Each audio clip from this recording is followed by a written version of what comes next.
My partner dropped a hefty sum on a decorative jar and handed it to her old flame. After their intense kiss, she shot me a dismissive look. Without hesitating, I grabbed the priciest pink diamond pendant in the spot and declared I was gifting it to my true love. Then I slipped the necklace around Mia's neck. But later on, my partner had second thoughts and confessed that I was her true love. Unfortunately, it was too late. At the auction, Bella Rose confidently bid on a decorative jar and immediately presented it to her childhood love, Ethan. Seizing the moment, a journalist asked her if the jar was worth the steep price she paid.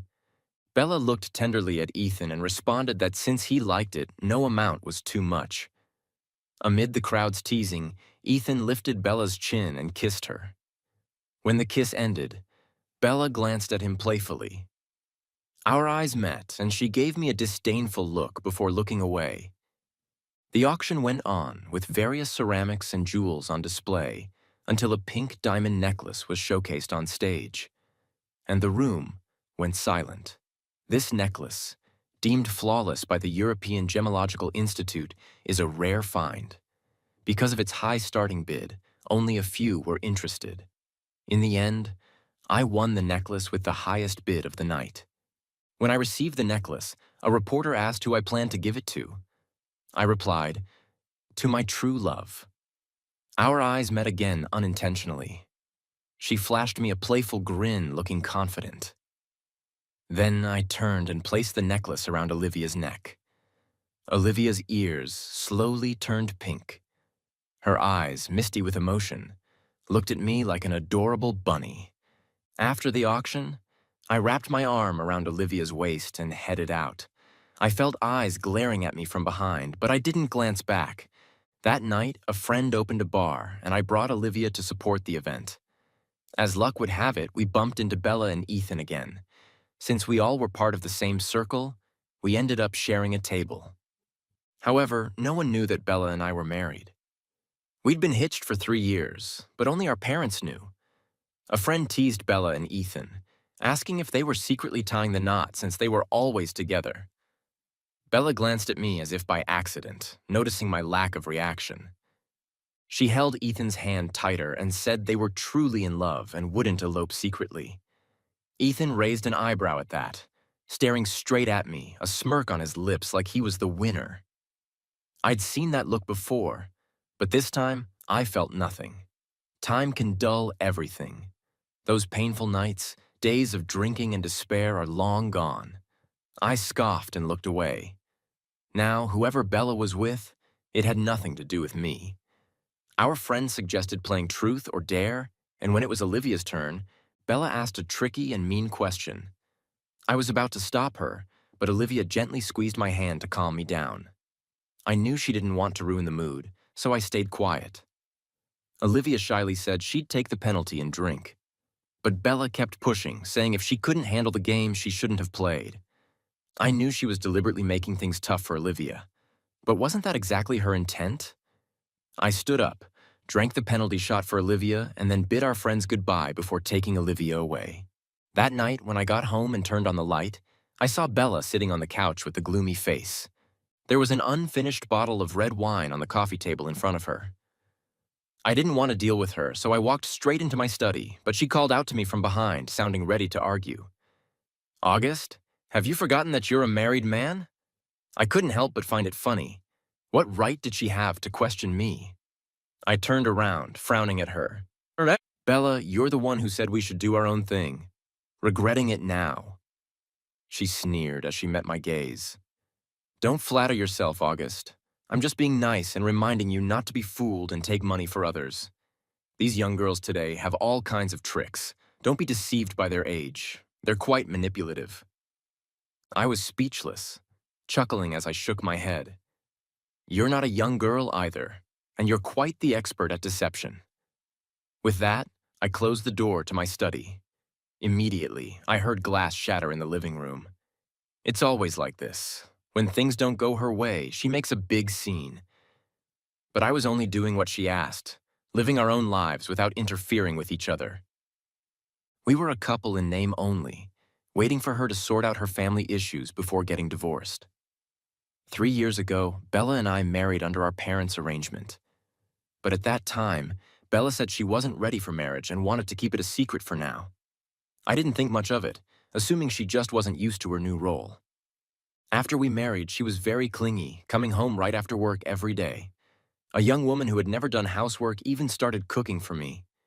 She showered me with sweet words daily and was uninhibited in bed. I loved her deeply. Until our second anniversary, I had prepared 999 red roses at home, hoping to surprise her. I even bought a villa on the hillside she always liked. But in the end, what I got was a video and a few photos. In the video, her eyes were blurry, her voice sultry. The men above her asked who she loved most, and she said it was Ethan. The conversation looped over and over, and my heart broke into a million pieces. I knew the video and photos were sent by Ethan. It was like I woke up suddenly, realizing this was all foreseen. She never let me touch her phone, had a locked diary in her study, and traveled to the UK for business every month. Ethan was in the UK, and I had always known that. But I chose to trust Bella, yet she had been deceiving me all along. It wasn't until the 999 roses had wilted, their petals fallen, that Bella finally returned. I confronted her with the video. She didn't feel guilty upon seeing it. Instead, she seemed relieved to be caught. I completely lost it, turning into someone else entirely. I went from accusing her to begging her, from calmly discussing things with her to yelling at her hysterically. I tried everything and drained my energy. In the end, all I got was Bella's indifferent back as she walked away, saying, "Once I've sorted out my family's affairs, we'll get divorced." At that time, her grandfather was ill and recovering at home. The old man, who had always been decisive and strong, had stepped down from the company, causing internal strife. Bella's father was far less capable than her grandfather. But because of my marriage to Bella Rose, he had more confidence to fight the other shareholders for power. So she couldn't divorce me, whether for her grandfather's sake or for family benefits. At that time, my heart was full of resentment, and I wanted to tell everyone that the Brown family would no longer financially support the Rose family, making Bella regret it. But I couldn't do that. The old man's health couldn't handle the shock. Brown's grandfather and mine were comrades in arms. When they were young, he injured his left leg, saving my grandfather. Even though he could have sought treatment from top doctors worldwide, he still walked with a limp. The old man was a benefactor to our family, and I couldn't break his heart. I took a deep breath, trying not to dwell on these troubling thoughts. Looking up, I saw a photo of Olivia on my desk. The young girl was smiling brightly. Just looking at her made me feel better. I met Olivia at a friend's wedding. I arrived a bit late and didn't want to interrupt the newlyweds' speech, so I took a seat near the entrance. Coincidentally, the table was empty. Just as I sat down, a young woman hurriedly sat beside me. We exchanged glances, and she sheepishly smiled, saying the venue was a bit confusing, and it took her a while to find it. There were several weddings held today, so it wasn't easy to locate the right one. As it happened, we were the only two at the table. When the food was served, I didn't have much of an appetite, but she ate enthusiastically. While eating, she encouraged me to eat too, pointing out which dishes were delicious and which were too salty. When the newlyweds came to toast, her face suddenly turned pale and she blurted out, "Isn't this Lou's wedding?" Seeing the shocked expressions on my face and the newlyweds, she realized she had walked into the wrong wedding. Everyone laughed off her mistake, but she was visibly shaking. She pulled out 500 won from her wallet and asked me to help her give it as a gift to the newlyweds.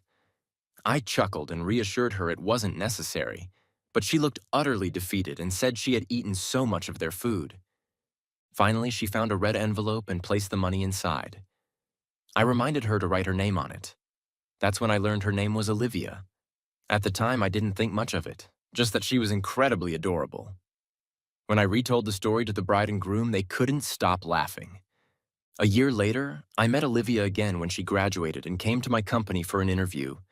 She was interviewing for the position of assistant to the CEO's secretary. In other words, my secretary's assistant.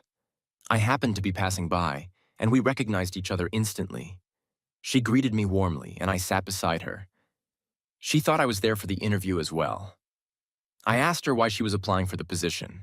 She said it was to fulfill her life's purpose. I laughed and told her to be honest. She giggled and admitted it was because of the high salary and good benefits. She then asked why I was there for the interview, but before I could answer, the interviewer called her name. It wasn't until the final interview that she saw me sitting in the center of the room looking completely stunned.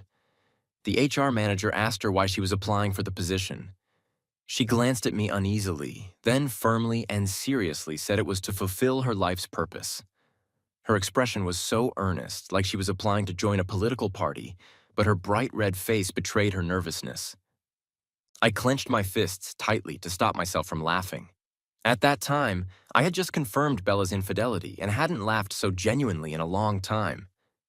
I used to hate Bella at one point, but now I felt nothing. I knew about her and Ethan before we got married.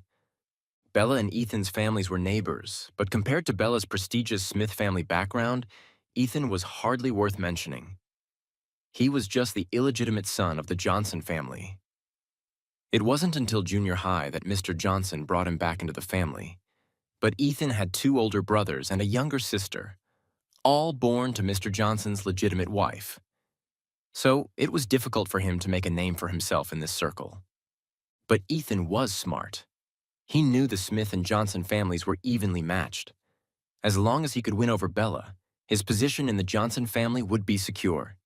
From then on, he got close to Bella, but sometimes he kept a bit of distance. During high school, he outwardly rejected other girls who showed interest in him. But where Bella couldn't see, he flirted just enough to keep other girls interested. So, despite his cold demeanor, girls kept chasing after him, never letting up. Although Ethan never dated any other girls, he also never confessed his feelings to Bella. All of this was unacceptable to Bella, who had never faced rejection. She'd grown up being pursued and adored by everyone. It wasn't until college that the two of them finally got together. Most of what I knew about this came from friends. They thought Ethan had ulterior motives, but Bella was a hopeless romantic, beyond saving. I heard they later broke up because of incompatible personalities, both too proud to compromise, neither wanting to back down, and so, heartbroken, Ethan left abroad. Later, they rekindled their relationship, staying in touch on and off. Some people in our circle knew about it, and if I had bothered to investigate, I would have found out much sooner. But I was too trusting of her during our early marriage. Or maybe I just didn't want to see her as someone so unworthy. After I received the video of Bella and Ethan, I had someone investigate. And that's when I learned the truth. Ethan had left the country because his biological mother had introduced him to a socialite far more advantageous than Bella. The socialite insisted they go abroad together. So he dumped Bella. But he left himself a way back, making it seem like Bella still had a place in his heart. It was obvious that his contact with Bella was just preparation for coming back to fight for his inheritance. I remember when I told Bella everything, trying to show her Ethan's true nature. Her expression went from indifference to mockery. She said she never imagined I could be so despicable as to slander Ethan. That look in her eyes, I'll never forget it. But it was that very look that snapped me back to reality. The next day, Olivia noticed my dark circles and gently scolded me for not getting enough rest. Like a magician, she pulled out a thermos, poured me a bowl of chicken soup, and said I needed to replenish my strength since Bella was the one who left me battered and bruised. Then Olivia was my medicine. She filled the void in my broken soul, embracing my shattered self. I remember the day Olivia confessed to me. Her eyes were full of warmth and honesty. I could feel her pure love, but I couldn't accept it because I didn't deserve it. I told Olivia everything: the hidden marriage, Bella's infidelity, and my plans for divorce. After hearing everything, Olivia thought for a moment, then frowned and asked if the real reason I wasn't getting a divorce was because I was worried about Grandpa Brown's health. I firmly said yes. She asked if I still loved Bella. I answered with even more conviction that I didn't. In truth, it wasn't just that I didn't love her anymore. I despised her. Since I found out about Bella's affair, I hadn't touched her. I found her repulsive. After hearing this, Olivia let out a long sigh of relief. She muttered, "That's good, that's good." Then she looked up at me with sincere eyes and said, "I can wait for you. I'm still young." From that moment on, we often had meals together, went to movies, hiked. We stayed in a state that was more than friends, but not quite lovers. I wanted to be with her wholeheartedly, without any baggage. I think she understood that about me.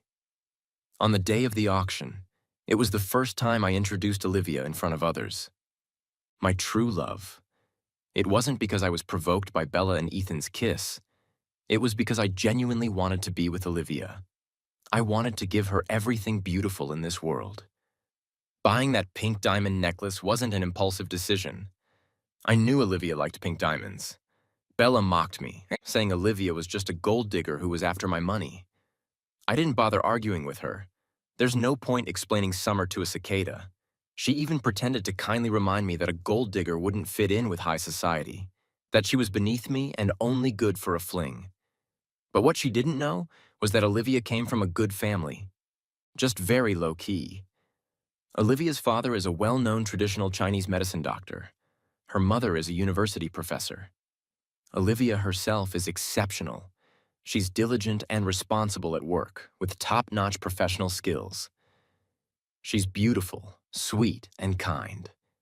She grew up surrounded by love, with a heart full of sunshine, always willing to share her light with others. On the weekend, I went to the old house to visit Grandpa Brown. Grandpa Brown has always been very fond of me, and I visit him whenever I can. Even though he's elderly and has a weak heart, his eyes are still sharp, as if they can see through everything. I played chess with him and talked about work. He would share some internet jokes with me, claiming to be a master surfer of the web. During dinner, Grandpa Brown was the same as always, constantly putting food on my plate. He said that a man needs a strong body to eliminate all demons and monsters. I smiled and agreed, then made sure to eat everything he served me. As I was about to leave, Grandpa Brown patted my shoulder, his tone gentle. "You rascal, you finally have a smile on your face again." I froze for a moment, then realized what he meant. My nose tingled and my eyes started to well up.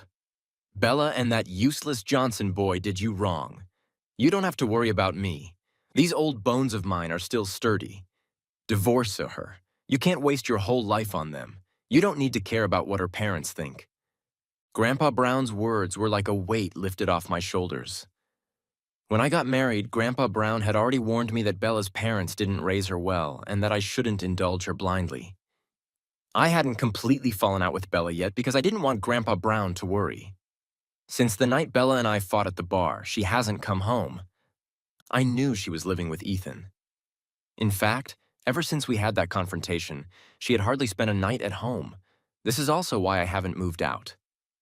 A month later, it was Bella's father's birthday. Out of courtesy, I still brought a gift and went to their house. I handed the prepared gift to Mr. Brown and chatted with him for a while. Although Bella and I hadn't been in contact during this time, news about her and Ethan kept finding their way to me. Like a daily report, they were making headlines everywhere. Socialite Bella and Mr. Johnson passionately kissing on the street. Bella spends millions on a luxury home just to see Ethan smile. All kinds of headlines made Bella look like a joke. There were even some explicit photos.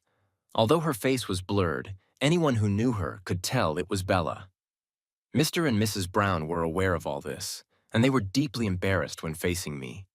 They blamed themselves, saying it was their fault for not raising their daughter properly. But they still tried to persuade me to forgive Bella. I didn't say anything, just quietly changed the subject. At that moment, Bella came home. The moment she saw me, she threw her bag at me with full force. Before I could say anything, as she started cursing me, "August, I really underestimated you. How could you do something so shameless? Stabbing me in the back. Are you even a man?" Bella was convinced that I was behind all the negative reports about her, including the explicit photos. She believed it was all my way of getting revenge on her. Mr. Brown was furious and told her to shut up, insisting that I was a man of integrity and would never do something so underhanded. Even Mrs. Brown tried to calm her down, saying that someone else must have been behind it. But Bella seemed to have lost all reason, glaring at me with pure hatred. In the end, Mr. Brown, angry beyond measure, called her shameless. She argued that there was nothing wrong with pursuing love. Mr. Brown retorted that Ethan was no good and that she should cut ties with him before their father-daughter relationship was completely severed. But she was convinced that I had been bad-mouthing Ethan to the Brown family. She pointed at me and unleashed another barrage of insults, calling me petty and deceitful. Heaven knows I hadn't even mentioned them once. In the end, Mr. Brown was so angry that he slapped her. Bella grabbed her bag and stormed out.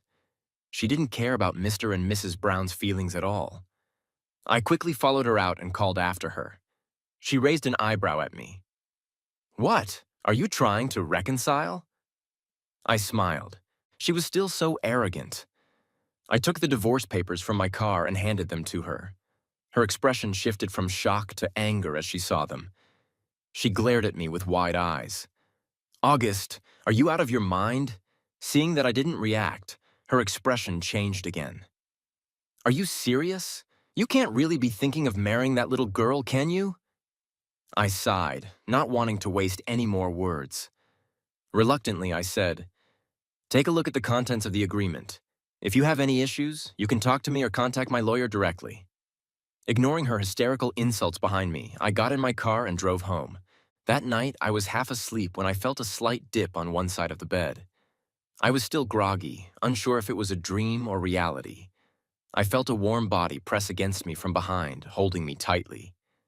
"Gus." Bella called my name, trying to sound seductive, just as she was about to slip her hand into my pajama shirt.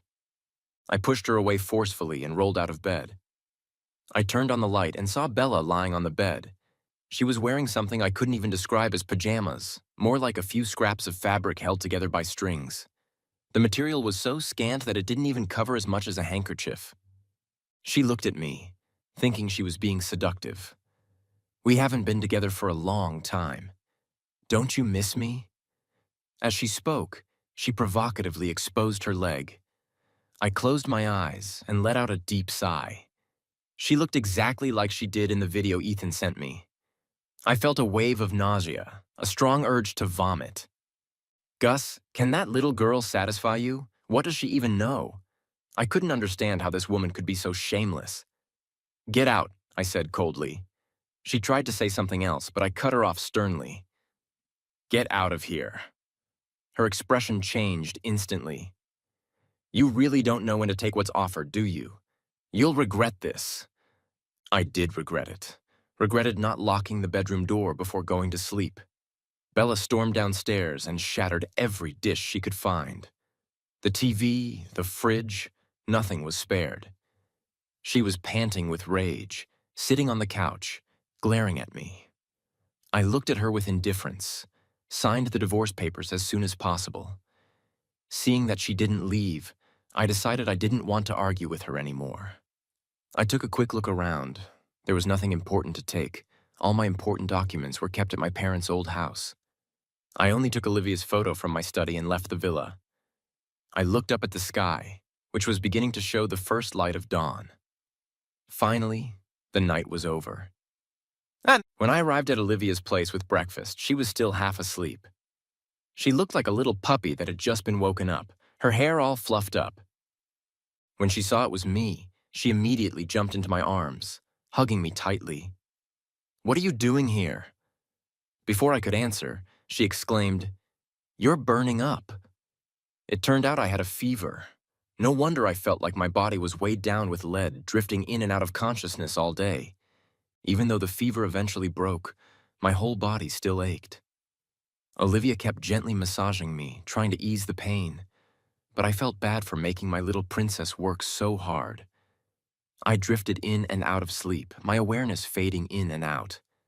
Every time I opened my eyes, Olivia was there by my side. She was either massaging my legs, my shoulders, or my temples. I told her to take a break, but she said she wasn't tired. She even joked that this should count as overtime and that she deserved overtime pay. I told her to stay away from me, afraid she might catch my fever. She proudly declared that she was a fairy and fairies don't get sick. If I wasn't so weak at that moment, I would have pulled her into my arms and pinched her cheeks. I thought back to when I first got married, and Bella had an appendectomy. I took care of her day and night. She constantly complained about the pain and was in a terrible mood. She lashed out at everyone around her. Doctors, was in a terrible mood. She lashed out at everyone around her, doctors, nurses, and, of course, me. No matter how I tried to comfort her, nothing worked. I finally got her through recovery, only to fall ill myself. When it rains, it pours. Bella was so engrossed in her phone as she was walking downstairs that she almost tripped. I rushed to catch her and ended up falling down the stairs myself, fracturing my leg. She said she didn't know how to take care of people and left my care entirely to the maid and nurse. I understood. She was a spoiled young woman who had no idea how to care for someone. But I didn't expect her to not visit me at the hospital for days. I called her, but she didn't answer. I texted her, but she didn't reply.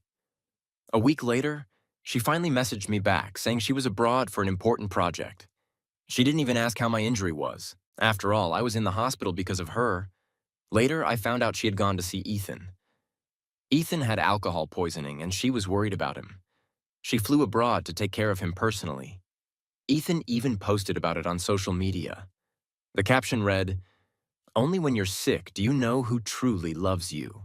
The accompanying photo was of two hands clasped tightly together. With just one glance, I recognized one of the hands as Bella's. She had a letter E tattooed on her ring finger. Ethan's E. After 3 days without hearing from Bella, I had to get my lawyer to contact her. If she continued to refuse to sign the papers, I would have no choice but to file a lawsuit. After all, I had a pile of evidence of her infidelity. She was furious and called me, spewing a barrage of insults. But I didn't care at all. As long as she agreed to the divorce, I was willing to give her more money. I had no choice but to provoke her. I asked if she refused to divorce me because Ethan didn't want to marry her. That must have struck a nerve. This time, she agreed to the divorce and signed the papers. There was a mandatory 1-month cooling-off period. Olivia placed a countdown board in my office, saying that in 30 days, I would be free. On the day I got the divorce certificate, I finally felt at ease. The suffocating weight I had been carrying was gone. As I walked out of the civil affairs office, I saw Ethan waiting outside for Bella. When he saw me, he deliberately took off his sunglasses and waved at me. He had that smirk on his face, so smug. Scoundrel. I couldn't understand what Bella saw in him. Now that I was a free man, I took Olivia on a trip. We went to an island and spent half a month there before returning to the country. My friends filled me in on the latest gossip in our circle. Apparently, Ethan's father had distributed the family assets to Ethan's 2 brothers. Those 2 brothers were not easy to deal with. Ethan's mother was the mistress who had broken up their parents' marriage. When their mother found out about the affair, she was so angry that she ended up in the hospital and even contemplated suicide. She almost divorced Mr. Johnson. So when it came to Ethan, the illegitimate child, his father's legitimate family never intended to give him a share of the inheritance. Every little scheme and trick Ethan tried was quickly thwarted by his brothers. Seeing that he had no hope of getting any money, Ethan set his sights on the Smith family's assets. During the 2 weeks I was away, Bella and Ethan got married. Bella made a big show of it on social media. She also announced that they would hold a wedding ceremony in a month. I deleted them both, so I didn't see any of their posts, but my friends, who love gossip, kept me updated. They all complained about Ethan's character and confirmed that Bella was truly a hopeless romantic. Ethan certainly knew how to manipulate Bella. She cried and made a scene at home for several days, trying to get Ethan into her family's company. In the end, Mr. and Mrs. Brown had no choice but to agree. I heard they even gave Ethan a position in an important department. That's when I received the wedding invitation from Bella and Ethan. From the invitation alone, I could tell how much effort Bella had put into their wedding. I didn't want to go. It seemed pointless. But my parents urged me to attend, reminding me of the long-standing relationship between our families. So I decided to go, bringing Olivia with me. Ethan's marriage to Bella did indeed elevate his status within the Johnson family. The Johnson family and the Smith family had some business collaborations as well. Ethan's father and his stepmother even attended the wedding. When the wedding began, The bride and groom exchanged heartfelt vows. Listening to their love story almost made me laugh. The wedding host then invited everyone to watch the big screen. It showed their wedding photos and some old pictures. Suddenly, the screen changed. It began showing videos of Ethan fooling around with other women. It was utterly disgusting. And it wasn't just one woman. There were several, some of whom I recognized as recently famous internet celebrities. The most recent video was dated just 2 days ago. Olivia's eyes widened in shock. Her face turned red all the way down to her neck. I quickly covered her eyes. "Don't watch this. It's not for you." What followed was Bella's screams and curses, turning the entire wedding into chaos. I hurriedly took Olivia out of the venue. That evening, many friends who attended the wedding shared the aftermath in our group chat. It turned out that after we left, the video on the big screen kept playing. They couldn't turn it off. It just kept running until the end. The highlight was a segment where Ethan talked about me. He was speaking with a man in a baseball cap, saying that Bella was stupid and easy to fool. Ethan handed the man a card, instructing him to leak the story about him and Bella, including a few photos. These were the very photos that caused a scandal, showing Bella in compromising positions. The men expressed concern that Bella might trace it back to him. Given the Brown family's influence, Ethan confidently assured him that Bella wasn't smart enough for that. He said that as long as he subtly guided her, Bella would suspect me as the mastermind. He even complained that if it weren't for the Brown family's assets, he wouldn't bother with her at all. After that, everyone at the wedding was asked to leave by the Brown family. After all, it wasn't something they wanted to publicize. Honestly, when the reporters first exposed Bella and Ethan's affair, I had already suspected it was Ethan's doing. Ethan wanted to use public opinion to force Bella and me apart. He knew that the rumors would reach both of our parents, and no one could continue to turn a blind eye, even if only to save face. I couldn't just sit back and do nothing, but I didn't feel the need to explain myself. I saw Bella again about half a month later. She was waiting for me in my company's parking lot. When I saw her, it felt like a lifetime had passed since we last met. She stood next to my car, refusing to leave. She tried to get into the car, but I wouldn't let her, so she clung tightly to the side mirror, her eyes red and teary as she looked at me. "Why did you sell our marital home?" she asked. Her voice choked with emotion. I was speechless. That house was something I bought before we got married, but just the thought of her living there made me uncomfortable. So I sold it. I looked at her in confusion. "What does it have to do with you?" As soon as I said that, tears started streaming down her face. But I felt nothing. She said she had divorced Ethan and had completely cut ties with him. She kept repeating that she knew she was wrong, that she regretted everything. She asked if I could give her another chance. She claimed that she had been deceived by Ethan. She said she had thought our marriage was just a business arrangement, but she had realized that she had fallen in love with me long ago. Ethan had also lied to her, telling her that I was the one who leaked her explicit photos, causing her to misunderstand me. She said she agreed to the divorce out of anger. She said she now realized that I was the only one who truly cared for her. I laughed. Was there something wrong with her mind? We stood there for 10 minutes, but she still refused to leave. I got out of the car, and her eyes lit up, thinking I had softened. Before she could say anything, I quickly ran to my other car, and before she could catch up, I sped away. In the rearview mirror, I could still see her staring in the direction of my car. After this, I thought she would give up, but to my surprise, she went to my parents' house. She started helping the maid with the chores every day, no longer carrying that arrogant attitude she once had. Eventually, she even knelt on the ground and refused to get up, begging my parents and me for forgiveness. My parents had no choice but to call me my mom. Seeing how much weight Bella had lost, began to feel sorry for her. My dad, on the other hand, was not pleased. He told my mom that she was too soft-hearted, and he firmly believed that people's true nature never changes. I told my parents directly that I had a girlfriend, and our relationship was very stable. We were even planning to get married. Only then did my mom give up on the idea of reconciliation. What I didn't expect was that Bella would go as far as to slit her wrists to see me. Mrs. Brown called me, begging me to visit her and talk some sense into her. When Grandpa Brown found out, he scolded Mrs. Brown, saying that Bella was just reaping what she had sown. He told me not to go see her and to let her reflect on her own actions.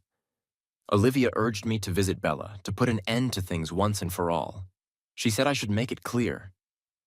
So I went to the hospital. When Bella saw me, the tears started flowing again. She tried to hold my hand, but I refused. August, can't you give me just one more chance?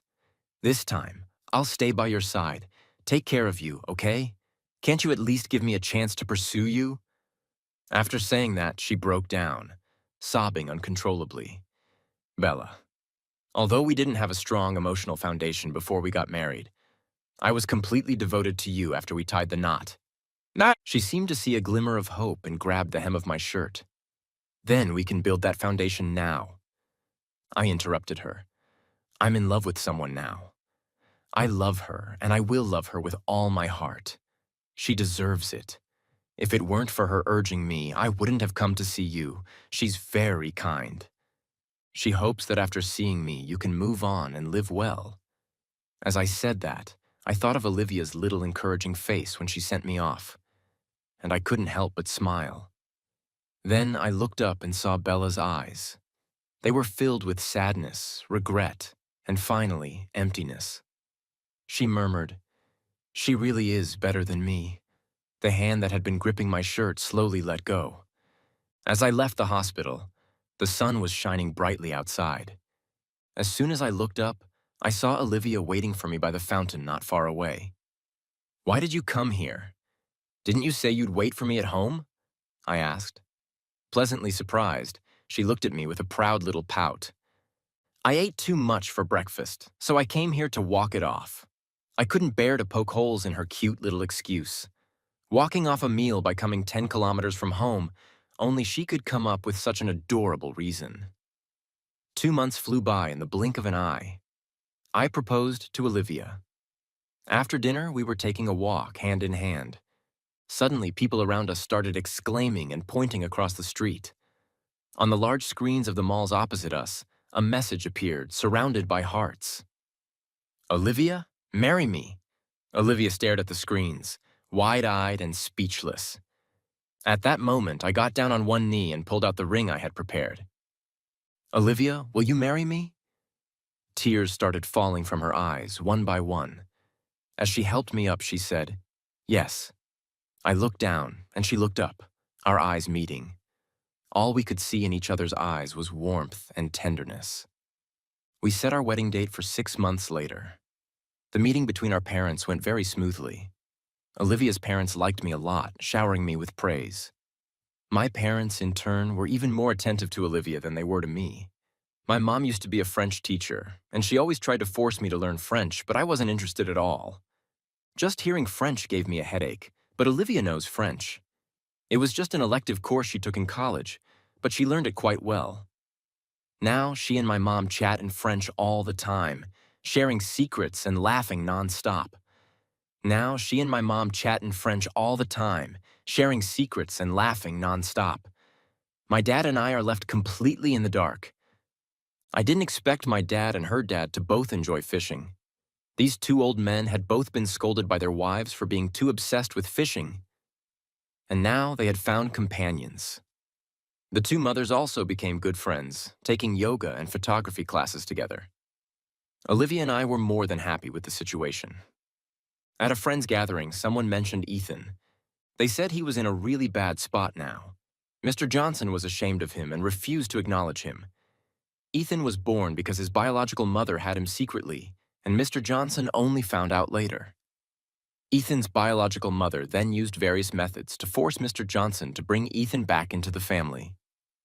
Ethan's stepmother and brothers didn't do anything to him because they didn't care about him. They treated him like a pet, something to keep around but not to worry about.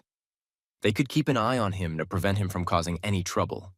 But now, after the video at the wedding, Ethan had completely embarrassed the Johnson family. He had also angered the Brown family, who would have loved nothing more than to throw him into the sea to feed the sharks. Everyone at the gathering wondered who was responsible for exposing the video at the wedding. They said it was incredibly satisfying. I knew who it was, Ethan's 2 half-brothers. They had approached me for a partnership, but I declined. Even for the sake of Grandpa Brown, I couldn't allow the Brown family to be humiliated like that. I heard that recently Ethan had been hanging around the circle of wealthy women. He was using flattery and charm to survive. It seems he latched on to a married older woman. The woman's family had money, but her husband wasn't someone to be trifled with. When her husband found out about the affair, he had Ethan's manhood destroyed. Now Ethan is the laughingstock of the entire circle. Before the wedding, I accompanied Olivia to try on wedding dresses. She pouted and said that trying on wedding dresses was exhausting. She tried on one dress after another. She kept asking me which one looked the best, which one had the most grace, which one was the most unique. I smiled and answered her every question. She held up the hem of her dress and said she was going to try on another one. As she walked away, she muttered that she had to choose carefully because it was the most important day of her life. But what I wanted to say was, Olivia, my true love, it doesn't matter which wedding dress you choose. As long as you're the bride, it'll be perfect.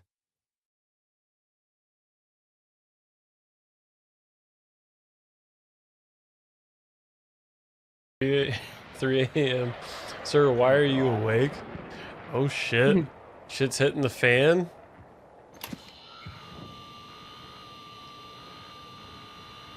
We begun our assault on Charlie. Yeah, when I was in the military, you get a call from somebody that is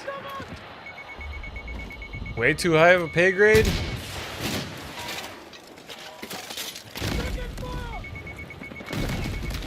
Oh my god, fucking gunners dialed in.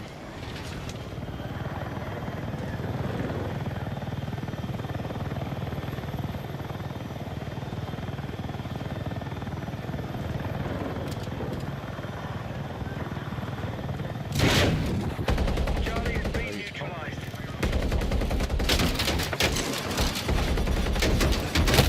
Holy shit, dude.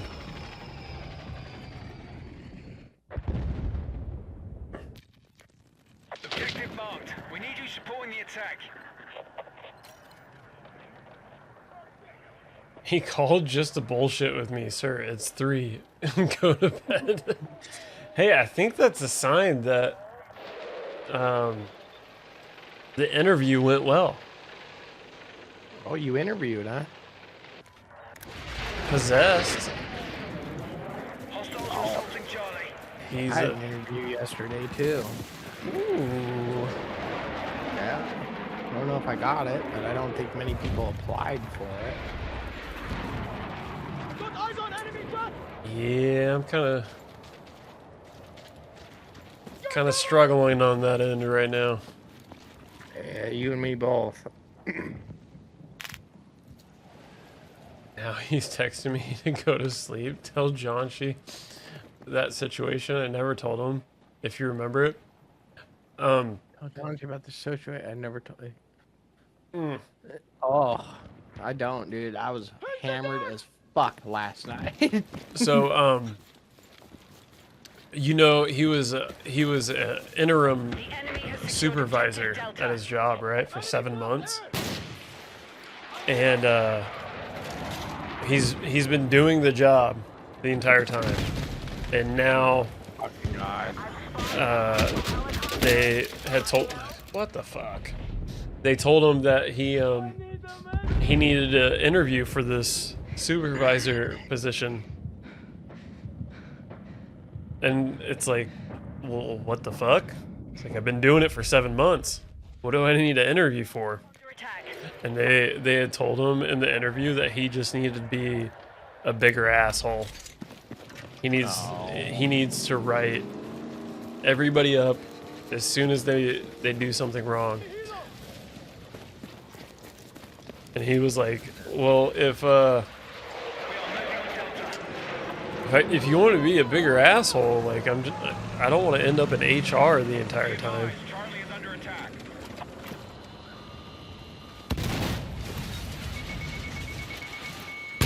But I think he'll be fine.